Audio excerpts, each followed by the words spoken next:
Today we're going to talk about the table saw. We're going to introduce you to the parts.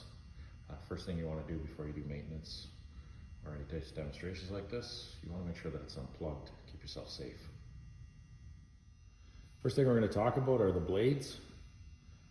Here we have a blade inserted, and there's a cover over top of this that sits on the table. This is called a throat plate. This can be removed. It allows you access to the inside of the machine and also allows you to be able to change the blade. Next thing we're going to show you is we show the handle underneath the saw. This helps the saw blade go up and down. And basically the way it works is, if you go counterclockwise, it goes down, clockwise up, you can set it to whatever height you want. There's also a screw in the center so you can lock it in place once you have the height set. Next thing we're going to look at is putting the blade on an angle. We can go up to 45 degrees. For this demonstration, I'm going to take it up to 10 degrees. There's a handle at the side of the machine, and there's a scale that's on the front there which tells you exactly what the degrees you're working towards. In order to do that, point the handle clockwise. And for this instance, I'm going to go to 10 degrees. Once I'm there, I can lock it in place, and I have the angle set. For this particular saw, this saw blade actually will tilt to the left. Some will tilt to the right also. It just depends on the manufacturer of the saw. Basically what we have here is we have a rip fence. Ripping is basically taking a board and running a saw cut down its length to the desired width.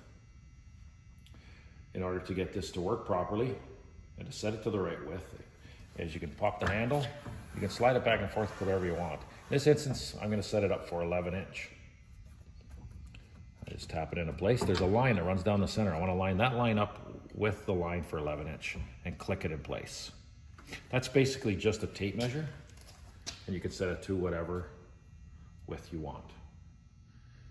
Now we're going to talk about the miter slots and the miter gauge. This miter slot here, if you notice, it's got a T shape at the bottom. That's basically so that the miter gauge can be put in there with a little ring on the front of it, like a washer, that fits into the bottom slot, and it allows the miter gauge to not come out of the slot. So what we're going to do is we'll insert it right now. So if you can see on the end there, you have a washer like, and it fits into the T. And that prevents it from coming out of the slot. Okay, miter gauge, basically what it's used for is it's used for cross cutting. Cross cutting is basically going across the grain, across the width of a board. So you're going to cut like that. Okay, this particular one, we've put an auxiliary fence on here. It's screwed in. That gives us more length and more stability with our pieces. If you look here, it has a scale. So I can go 90 degrees. It'll go all the way to 30 on either side. This little arrow here will indicate the 90 degrees. If I loosen this, for this particular case, it's only going to go in one direction. There's a stop on here. As you go back, it should stop at 90. In order to go the other way with it, you have to remove this tab. So what we want to do first thing is we want to see if this is actually 90 degrees so we can set it. The way we do that is we come down here, we take a machinist square, and we set it up against the auxiliary fence, and we push it up against the blade. When we do that, we're looking for any gaps along the blade. We never ever put it up against the teeth because the teeth are actually bigger than the blade itself. So if I have it here, I know I'm at 90 degrees, then I can just lock it in place.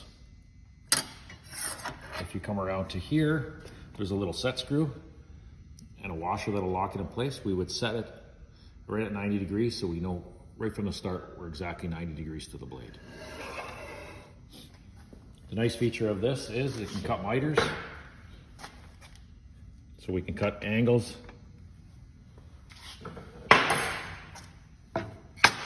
with the piece. And we can go to whatever angle we want. We can lock it in place and we push it through. Now we're going to talk about the switch on this particular machine. It's called a magnetic switch. What it does is if there's a power failure, it shuts the saw off and it will not come back on again until you twist the little knob here and it pops. Then you'll be able to turn it back on again. If the lights go out, the saw will not come back on again, but your reaction should not be to pull the piece out. What you should do is, you know where your hands are, you just stop what you're doing. You wait till the saw stops spinning, and then you can take your hands away. If you take your hands away early, the piece could kick back and hit you in the dark. Very dangerous situation.